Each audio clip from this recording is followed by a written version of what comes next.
Let's talk about print speed in PrusaSlicer. So I have moved most of these parameters up to 140 as the speed. I think that's the max that a mini can go. A mini printer, I believe that's the max it can go. I guess safely, or maybe that's the max. I don't know. I've heard that's the max. And so I set these, and it's usually very fast. But then I started printing something smaller.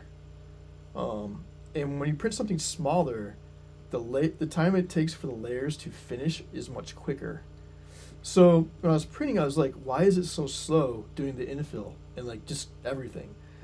And it come to find out, there's another setting in filaments that you have to look at, which is slow down if layer print time is below X seconds. So my layers were taking 12 or less seconds to be finished.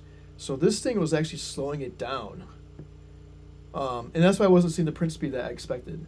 So be aware that this value is, for very small things, if you want to print up the speed, you're going to have to move this value down to like maybe 5 or something like that, right?